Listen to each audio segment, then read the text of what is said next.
Assalomu alaykum aziz do'stlar.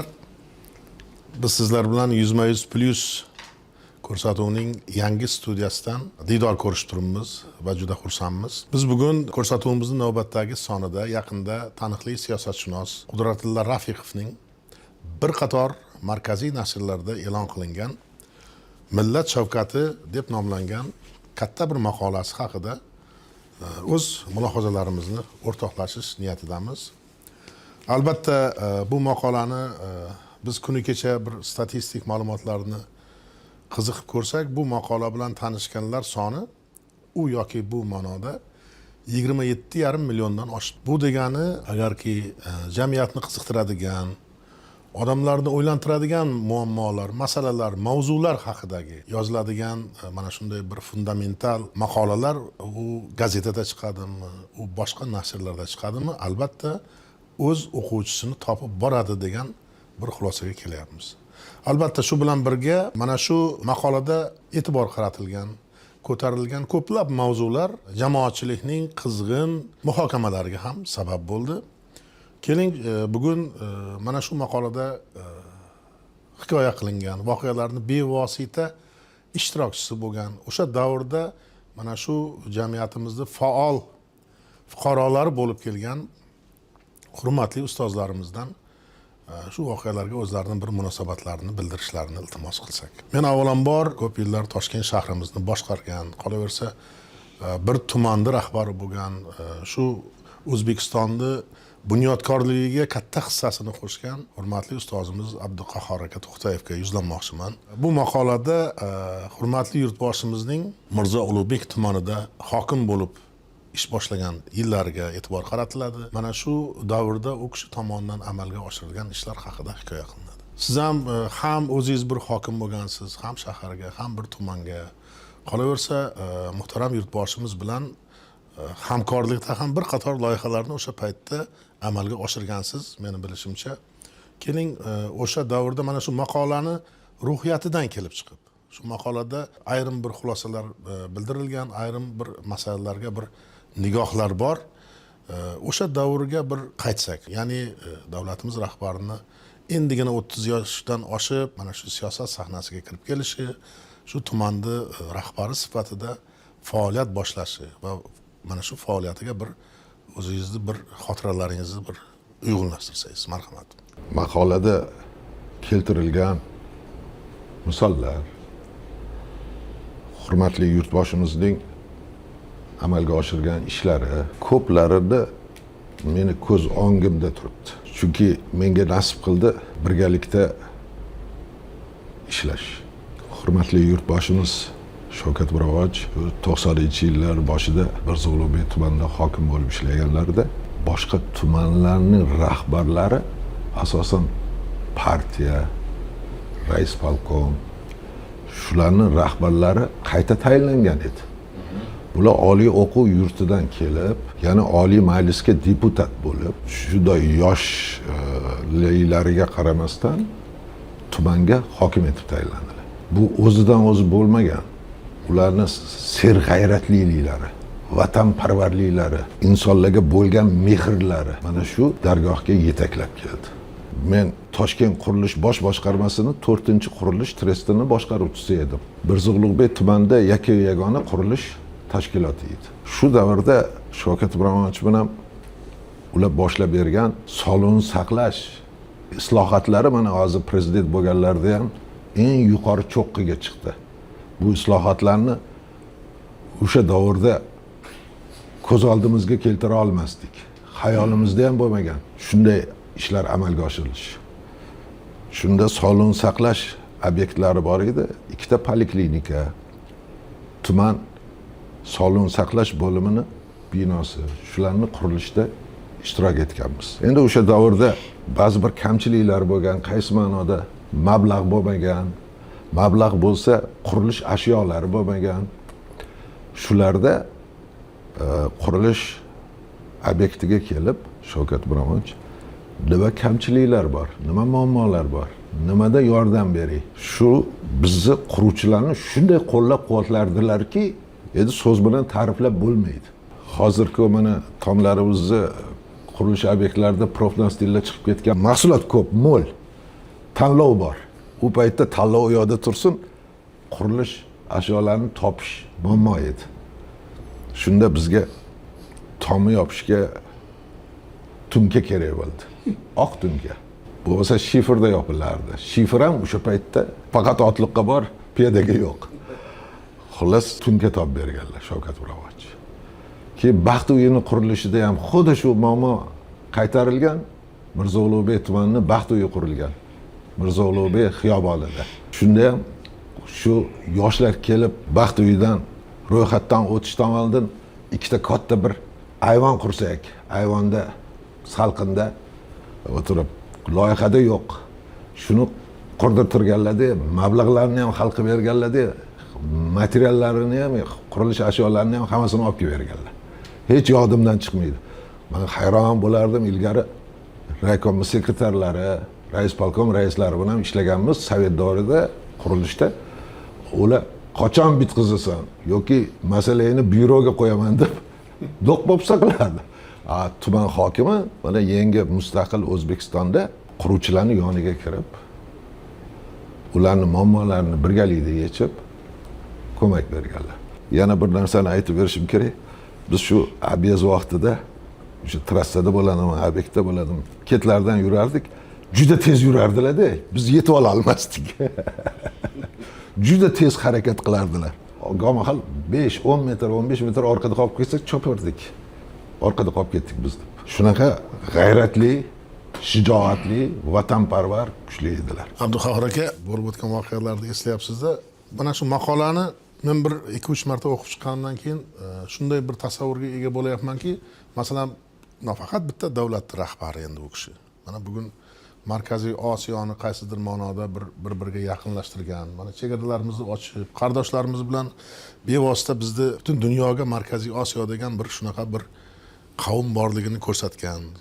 Dunyo hamjamiyatining oldida katta bir e'tirofga sazovor bo'lgan bir katta bir siymo paydo bo'ldi-da baribir. Buni hech kim inkor eta olmaydi. Birlashgan Millatlar Tashkiloti deysizmi yoki mana держава mamlakatlar deymizmi, aktor mamlakatlar deymizmi. Maqolada ayrim bir chizgilar borki, prezidentimizni mana shu darajaga yetishiga omil bo'lgan. Baribir qarshiliklarsiz, qaysidir ma'noda raqobatsiz, kurashlarsiz bunday masalan uzoqni ko'ra biladigan bir siyosat sohibi bo'lib yetish qiyin ekanda. Mana olaylik o'sha Mirzo Ulug'bek haykali misolida. Undan boshqa ham o'sha deputatlikka saylanishi va hokazo bu maqolada ham ayrim joylarga to'xtalingan. Umuman sizni mana shu prezidentimizni yetuk bir siyosatchi bo'lib, rahbar bo'lib shakllanishi jarayonida Mirzo Ulug'bek tumani qanday rol o'ynagan degan bir savolni bir hech o'ylab ko'rganmisiz? Eng markaziy tuman Mirzo Ulug'bek tumani bo'lgan. Hududi ham, aholisi ham ko'pligi jihatdan, ishlab chiqarish ham yalpi ichki mahsulotda Mirzo Ulug'bek tumanini juda katta hissasi bo'lgan. Masalan, bizda Olmazor yoki Shahontovur, Uchtepa tumanlari yotoq tumanlar deb hisoblansa, ishlab chiqarish katta shu o'sha traktor zavodlari shu paytda juda katta mahsulot bergan. O'zini ilm-fanlar akademiyasi joylashgan. Markaziy tumanlardan biri bo'lgan bu tumanni boshqarish ham o'zi bo'lmagan. Maqolada Husan aka juda to'g'ri aytdingiz. Raqobat, bir-biriga qarshilik, ko'rolmaslik holatlari ham bo'lgan. Bu bo'lgan. Shavkat Miromonovich toki 2016-yil o'sha 4-dekabrda prezident etib saylangunlaricha bu juda kuchli raqobat, juda kuchli ziddiyatlar bo'lgan. Tosh otishlar bo'lgan. Buni Shavkat Miromonovich juda yaxshi biladilar. Biz ham yaxshi bilamiz. Ko'pchilik biladi. O'shanlardan bitta misol 94-yilda ikkita rahbar, O'zbekiston o'sha vaqtdagi rahbari hamda shahar tashrif buyurgan chet el hukumatining rahbari Mirzo Ulug'bek haykaliga gulchambar qo'yish kerak bo'ldi. Yarim kechada uni o'sha dushmanlik qilganlar tomonidan kallasi olib ketiladi. Gipsdan qilingan bo'ladi-da. Uni ertalabgacha Shavkat Miromonovich bundan xabar topib, joy-joyiga qo'yib qo'yadilar. Kelgan shahar rahbari bo'ldi. Ishdan ketding, qamalding degan do'q popsalamini ham Shavkat Miromonovichga qarata shunday gaplarni gapirgan. Keyin bilmaydiki, haykal o'zini joyida hammasi turgan. Keyin qarasa haykal joyida turibdi. U o'sha raqobatni, dushmanlikni ko'ra olmaslikni o'zini tili bilan, o'zini so'zi bilan, o'zini xarakteri bilan haykalga qaramasdan yuzaga chiqazib qo'ygan. Mana shunday misollar keltirish mumkin ko'plab.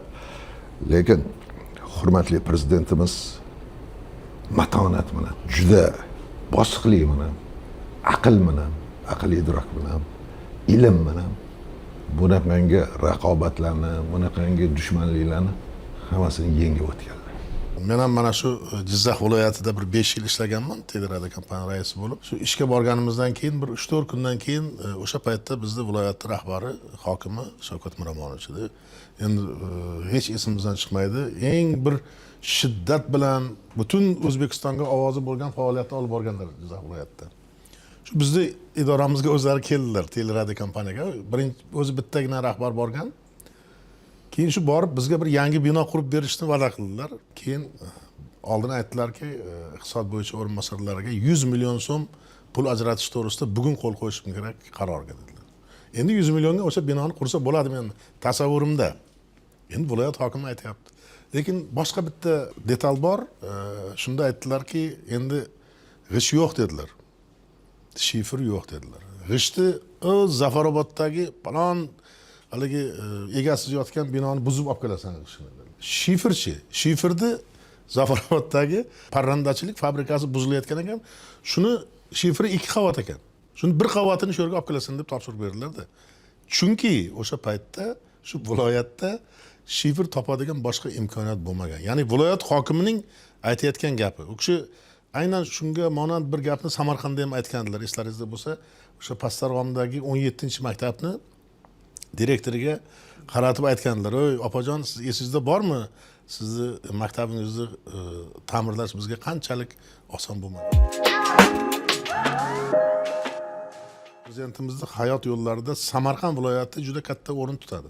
Samarqand bir katta bir maktab yaratilgan bir hudud sifatida e'tirof etiladi va bugungi amalga oshirilayotgan ishlar ham Samarqanddagi o'sha paytda bir zamin hozirlangan shunga. Mana ko'rsatuvimizga biz ishtirok etish uchun Samarqandda ham hurmatli ustozimiz, Samarqand davlat universitetining rektori, Oliy Majlis Senati a'zosi Rustam Ibragimovich Xolmurodov ishtirok etyaptilar. Rustam aka, marhamat, aloqa bormi? Assalomu alaykum, Husan aka.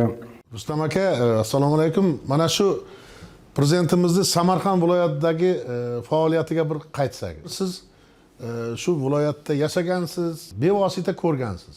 Mana shu maqolada qayd etilgan masalalarni bir esga olsak, qanday qilib amalga oshgan, bu jarayonlarda sizni e'tiboringizga tortgan jihatlar nimalardan iborat bo'ldi? Keling bir bundan bir chorak asr muqaddam bo'lib o'tgan voqealarga bir qaytsak. Marhamat. Samarqandga 2001-yilda Shavkat Miromonovich hokim bo'lib kelganlari bir tarixiy bir yorug'lik bo'ldi desam xato qilmayman. O'shangacha Samarqanddagi ahvoldan meni xabarim bor edi nimaligidan. Shaharning tozaligida, kommunal tizimida, ko'p qavatli binolardagi muammolarda, issiqlik ta'minotida,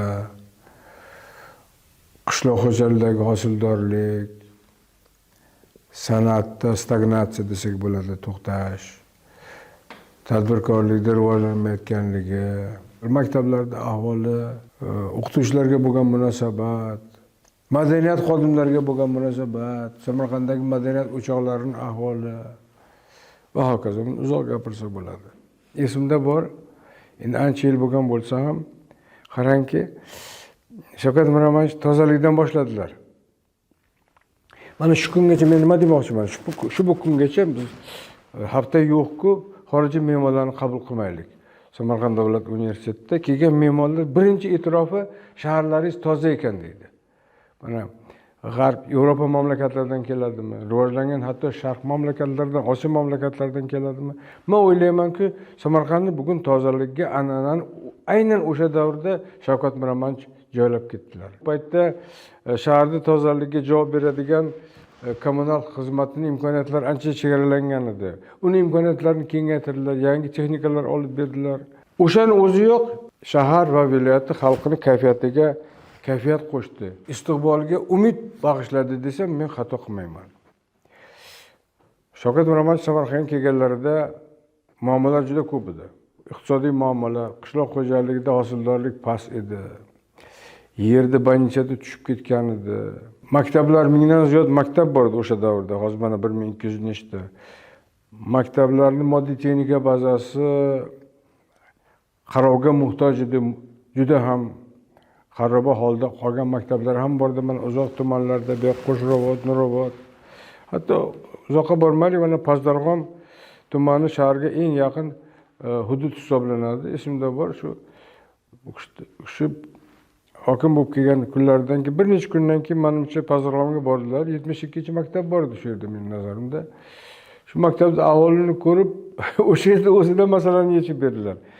Uzoq bo'lmagan hududda o'sha yerda qurilish tashkilotini qoldiq binosi bor ekan, shuni tezgina ta'mirlab, maktabni ko'chirib, qisqa muddatda Pazdarg'omning shu maktabini moddiy texnika bazasini yaratib berdilar, partalarni mobilni qilib berdilar. Bu jarayon ketaverdi.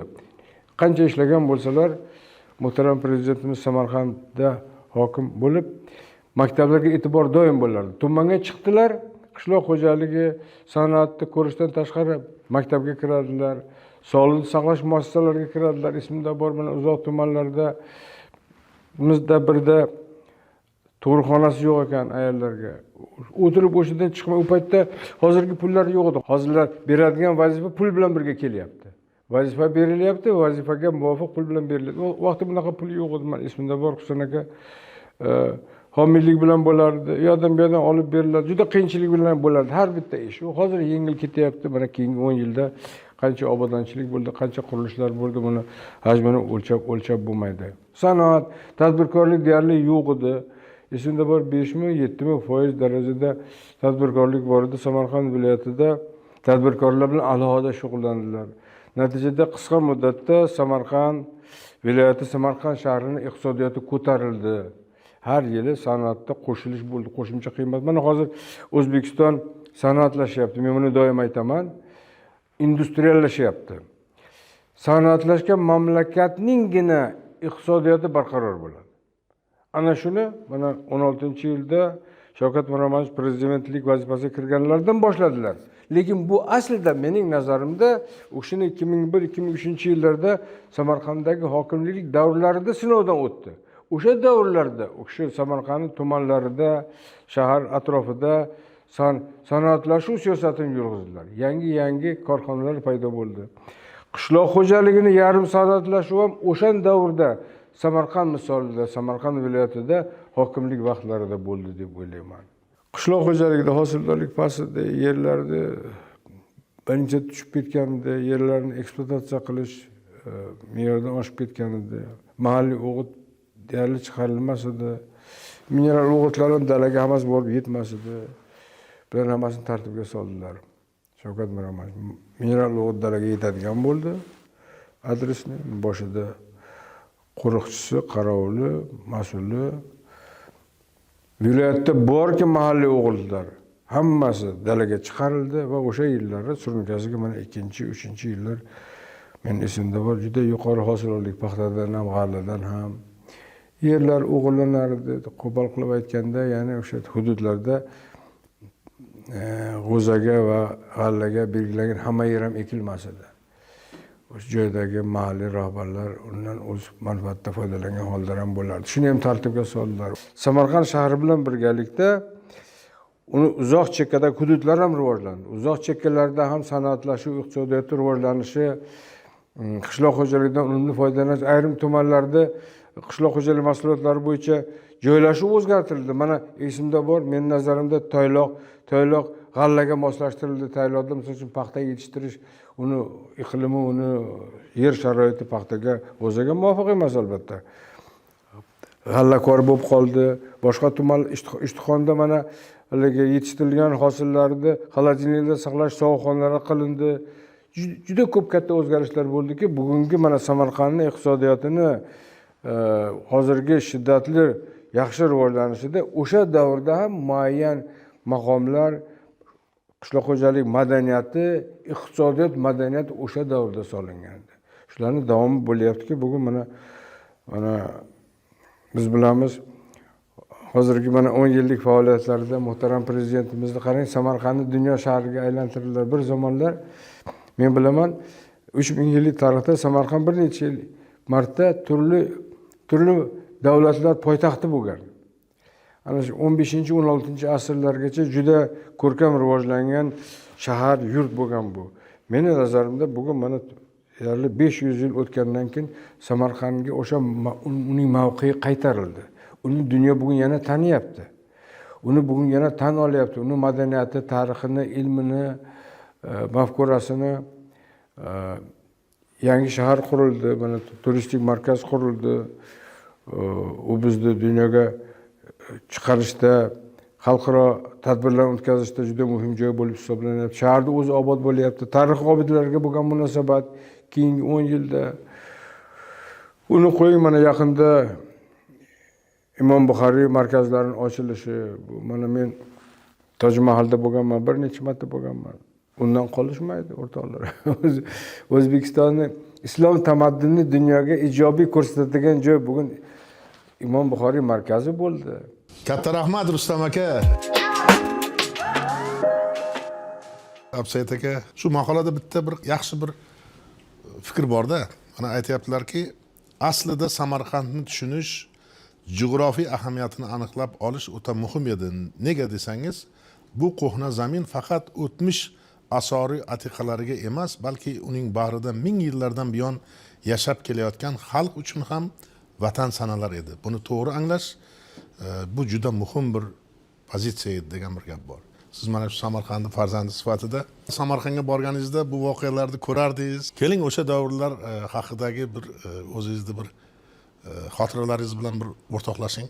Avvalo mana hozir Abduqahhor aka hurmatli prezidentimizni Toshkent shahridagi Mirzo Ulug'bek tumanidagi faoliyat haqida xotiralarni aytdilar. Bu kishi gapirib turgan paytda meni ko'z o'ngimdan Samarqand o'ta boshlagan edi allaqachon. Sababi xuddi ana shu Mirzo Ulug'bek tumanida boshlangan ishlarni kengaytirilgan, endi avval bir tumanda bo'lgan bo'lsa, keyin Jizzax viloyatida bo'lgan bo'lsa, Samarqand endi alohida vaznga, alohida o'zini salobatiga ega bo'lgan viloyat bo'lganligi uchun bu yerdagi har bitta harakatni minglab ko'zlar kuzatib turar edi o'sha paytda ham, menimcha hozir ham. Samarqandda o'sha zamonda ildizi Toshkentda eng chuqur joylariga bog'lanib ketgan yuzlab odamlar bor edi. Bu odamlarning hammasi ham borgan rahbarni tan oladigan darajada emas edi. Ularning hammasi borgan odamni o'zini yo'rig'iga, o'zini chizig'iga yurgizishga aniqroq harakat qiladi. Agar yurmaydigan bo'lsa, o'zini ma'lum kalitlar orqali ta'sir o'tkazadi. Bu endi bor gap. Abduqahhor aka Toshkent misolida ba'zi gaplarni esladilar. Samarqandda 10 barobar og'ir bo'lgan. Ham o'sha og'ir vaziyatni yengillatish, ham boyagidek katta kurug'id ichida yorib chiqish ko'p azob ish bo'lgan deb o'ylayman. Odamlarda ana biz yaxshi bilamiz, dillardan dillarga yo'l bor deydi. Yo'l bor o'zi. Lekin bu yo'lni topish juda ham qiyin. Har kim topa olmaydi. Ba'zan o'zingni bolangni yo'lini topa olmaysan, dilida nimaga borligini. Endi tasavvur qiling. Butun bir viloyatdagi boyagi holatdagi odamlarni shoxini ham, gadosini ham bir xil ko'rib, hammasini yuragiga yo'l topish uchun odamda nimalar kerak bo'lishi kerak? Nimalar kerak bo'lgan? Qanday qiyinchiliklar va qanday harakatlar bo'lgan? Endi buni yurtboshimizning o'zlari biladilar, u yog'ini Xudo biladi albatta. Boshqa yana bir gap buni davomi sifatida. Hozir 40 millionga borayotgan bo'lsak, 40 million odamlarda har bittasi o'ziga yarasha bir sayyora. Har bittasining dili bor, tili bor, fikri bor. Va ularni ham hammasini mamnun qilish ko'p oson emas. Lekin bugungi holat masalan bundan bir 15 yil avvalgi holat bilan takrorlasangiz, bugun yangi O'zbekiston u nomiga emas, odamlarni mana bu yeri ham yangilanib ketdi tamoman. Bu yeri ham yangilanib ketdi. Hozir ko'kayi tamoman boshqacha. Endi bu bitta davom etadigan bo'lsak, qarang. Ma'lum bir paytlarda yonimizdagi odamlar bilan gaplasha olmasdik. Ya'ni bir devor naridagi qo'shnilar bilan. Biz sen mendan zo'rman, men sendan zo'rman deydigan holat aniq tiniq bir shakllanib bo'ladi. Sabab dildan dilga yo'l topilmagan edi. Sabab ikki dilni bir yo'lini topolmasligi ikki xalqni, ikki davlatni bir-biriga bo'lgan ziddiyatini chuqurlashtirib yuborgan edi. Nafaqat ikki davlatni, boshqa atrofimizdagi juda ko'plab mamlakatlarni ham. Ana endi bugun qarasak, o'sha davlatlarni hammasini bugun hozir dili bir-biriga yaqinlashdi. Hammasi bir-biri bilan birlashdi. Va nafaqat bu, endi kengroq davom etadigan bo'lsak, dunyo miqyosidagi eng katta siyosatchilarimiz, dunyodagi eng akang men deydigan davlatlarimiz rahbarlari bugun Shavkat Miromonovich bilan hisob-kitob qilyaptilar. Bugun qo'llarini qovushtirib, qani marhamat to'rga o'ting deyaptilar. Bugun Shavkat Miromonovich dunyoning eng katta minbarlarida biz asrlar davomida bobolarimiz orzu qilgan, yillar davomida o'zimiz orzu qilgan ona tilimizda gapiryaptilar. Ular juda kichkina gaplar emas. Mana shu yerda bitta maqolaning ichida bir joyi bor. Shuni juda yaxshi yozilganda. O'zbekiston bundan 10 yil burun qanday edi? Hayotimiz, sharoitlarimiz, turmushimiz, tafakkurimiz, biyron tilimizning holi ne chog'li edi o'sha paytlar. Afsuski, odam bolasi tez unutadi. Qadriga yetish, shukr qilish degan oddiy insoniy tuyg'ularni ham esdan chiqaradi.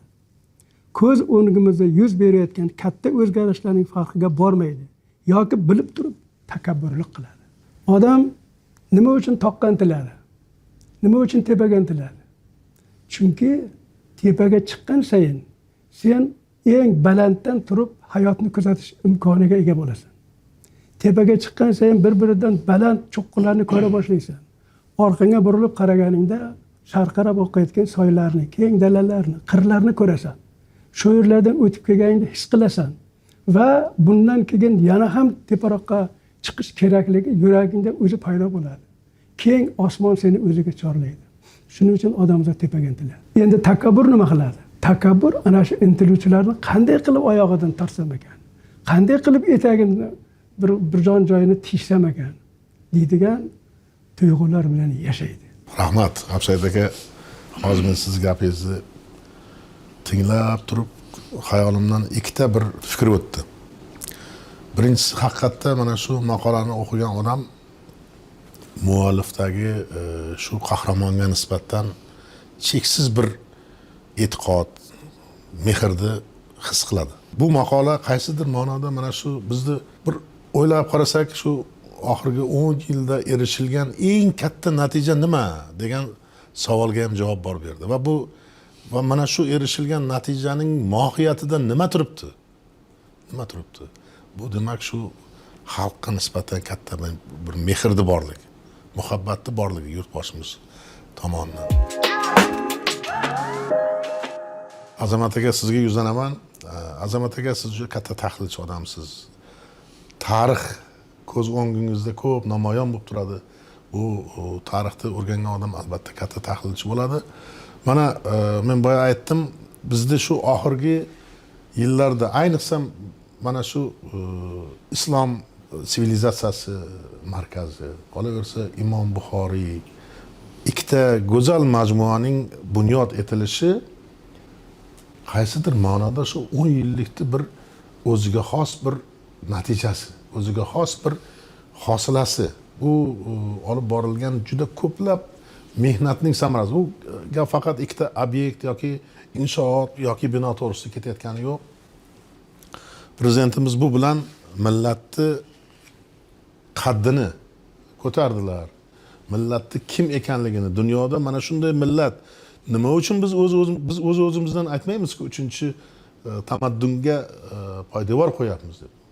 Mana shuning juda katta asosi, manbasi borligini isbotlovchi shunaqa bir ikkita go'zal olaylik majmua bunyod etildi. Bir tahlilchi sifatida masalaning shu jihatlariga bir e'tibor qaratsangiz yaxshi bo'lardi. Albatta islom sivilizatsiyasi markazi, Imom Buxoriy majmuasi. Yana bir jihat hali uni mag'ziga yetib borganimiz yo'q. Turkiston shahridagi masjid, Muromot masjidi. Uni ahamiyatini hali ko'pchilik tushunib yetgani yo'q. Fakt sifatida e'tirof etyapsiz. Sababi hurmatli prezidentimiz Shavkat Miromonovich uni shunchaki qurmadi deydi. Men birinchi shuni eshitganimda Ahmad Yasaviy bilan Amir Temur esimga keldi. Birinchi. Amir Temur bobomiz ham Ahmad Yasaviyni shunchaki qurgan emas u kishi. Tarixiy asoslari bor. Bu juda o'ylab, juda keng ko'lamda qilinayotgan ishlar. Prezidentimiz doim bir ikkita narsani juda qattiq urg'ulab keladilar. Men kuzatib kelaman, sizlar ham xabaringlar bor. Turlicha yo'sinlarni talqin qilib beradilar. Bir ustunga o'xshatadilar, bir qanotga o'xshatadilar. Bu ham bo'lsa aytadilarki, bizning ikkita ustunimiz bor, ikkita qanotimiz bor. Biri kuchli iqtisodiyot, ikkinchisi kuchli ma'naviyat. Chindan ham ikkita qanot bittasi ishlamasa qush ucha olmaydi. Hozir Abu Said aka juda bir chiroyli misol keltirdilar, yuksalish masalasi. Toqqa ko'tarish bu yuksalish masalasi. Yuksalish uchun ikkita qanot baquvvat bo'lishi kerak. Shu bilan birga o'tgan 10 yil nimani ko'rsatdiki, iqtisodiy jihatdan chindan ham aql bovar qilmas narsalar bo'lib ketdi. Mana Abduqahhor aka qurilish, bunyodkorlik sohasida ishlab kelgan odam misollar keltirdilar.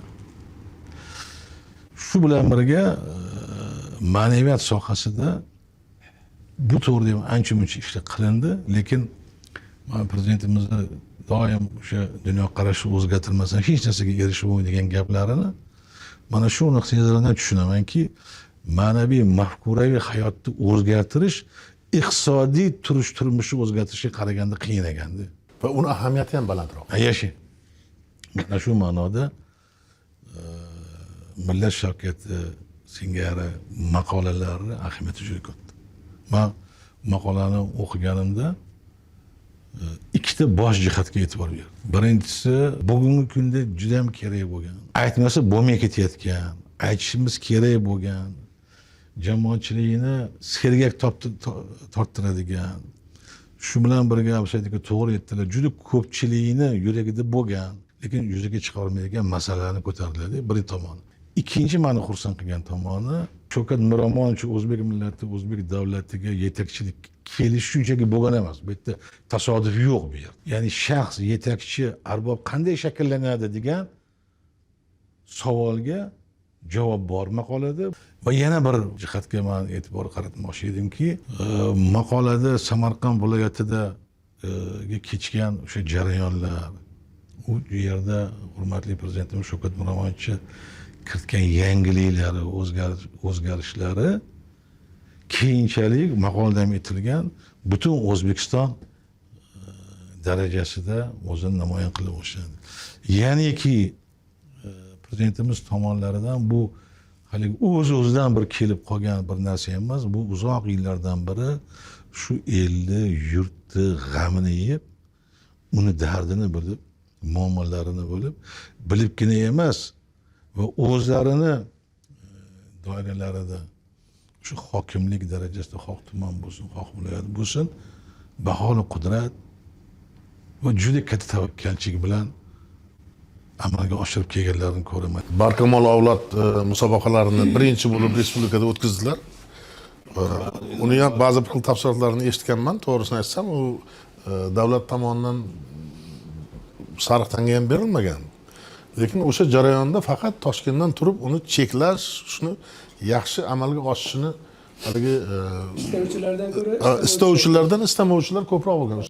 Men Yoshlar qo'mitasining raisiman, Oliy Majlisda. Hurmatli Shavkat Miromonovich telefon qildilar menga.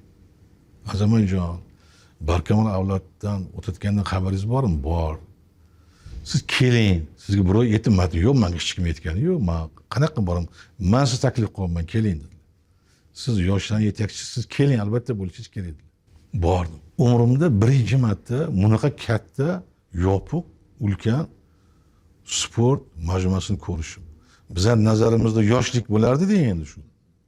Hech esimdan chiqmaydi. Men aytdimki, Shavkat Miromonovich, bu qanaqa turibdi dedim-da bu endi.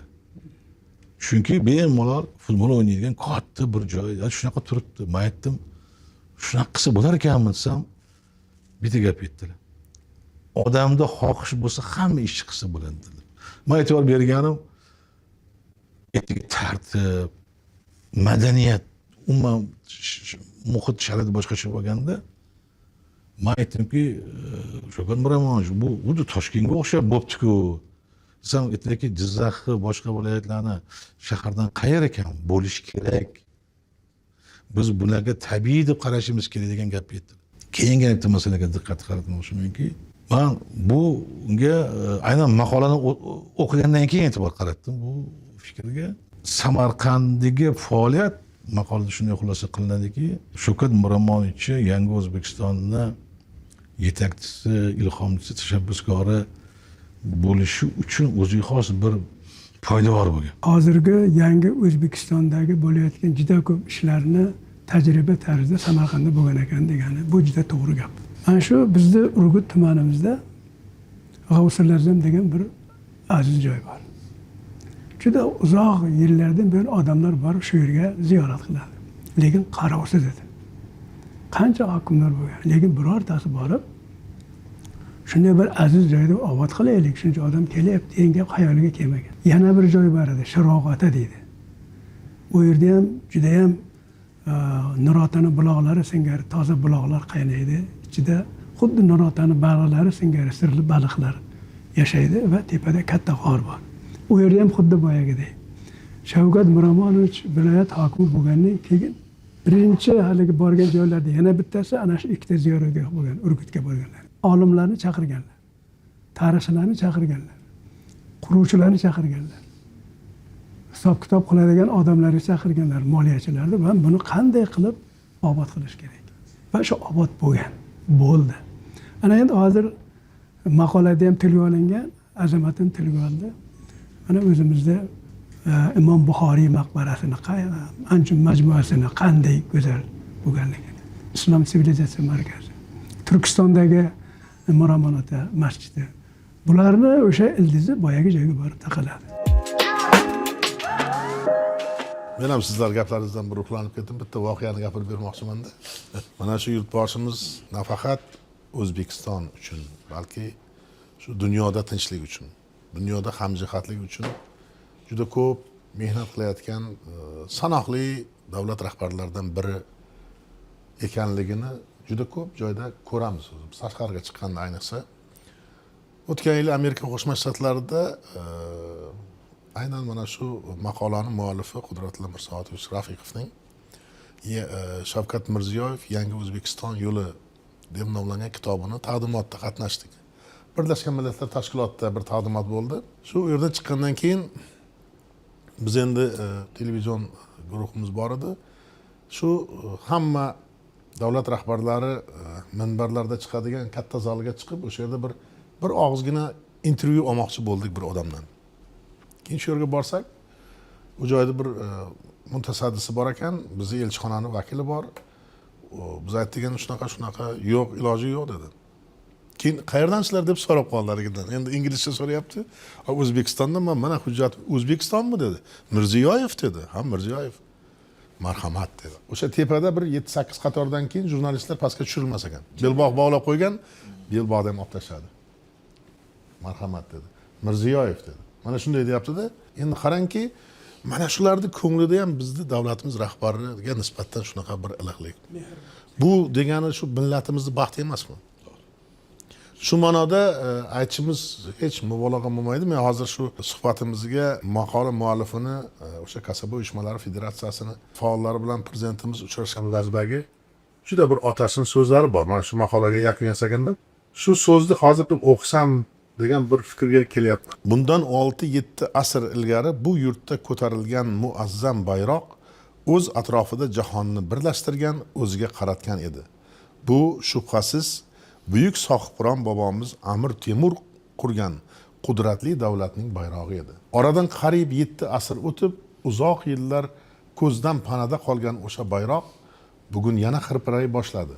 Bu bayroq bugungi yangi O'zbekistonning bayrog'idir. Bugun jahon uzra mag'rur hilpirayotgan ushbu bayroqni siz ko'tardingiz, muhtaram Shavkat Miromonovich. Shu otashin bir nuqtada bugungi suhbatimizga yakun yasasak, aziz yurtdoshlar, sizlarga sog'lik va omonlik tilaymiz. Xayr, salomat bo'ling.